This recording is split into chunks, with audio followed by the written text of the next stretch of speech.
Okay, if you're like me, you bought one of these ZL100 tape tools. It came with these instructions that weren't enough for me to figure it out right away, so it took about 15 minutes. Didn't find a YouTube video on it, so I thought I'd make one real quick. I took the blue off the end of it. You just stick it inside here. This thing just basically unsnaps. This rail also kind of unsnaps. It's a little bit difficult to pull it out. Kind of get it inside this track, pull it through. What was not obvious to me initially was I thought it just went through this big opening down here. There's actually a very small opening where the tape feeds. You got to get it through that opening, otherwise the gun just doesn't work right. And come on. Once you get it through, if you can do it without knocking the whole thing over, which makes it much easier, then you can close everything up.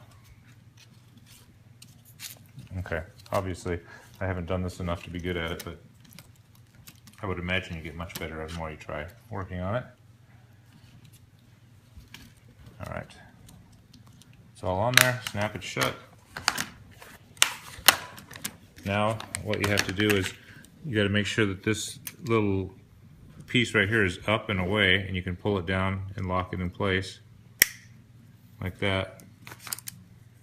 Now you put your stuff in there, close it, it cuts it, staples it. Now what I found is that it doesn't reattach until you come down and do a partial squeeze, and then it grabs onto it. I think there's a piece in there which caused the problem. And I think you can actually load the gun that way too. So let's say there's nothing in here at all. Get rid of the piece that's in here, and let's say we just loaded the gun. I think if you just fold it over and staple the first one, I think it'll do what it's supposed to do. I didn't cut it. There we go, and then you do your half pull and it grabs it, and now you're ready to do several of them. And I found that it doesn't always cut it. But anyways, you get the idea, so that's kind of how it works. I didn't think the instructions really cleared that up much.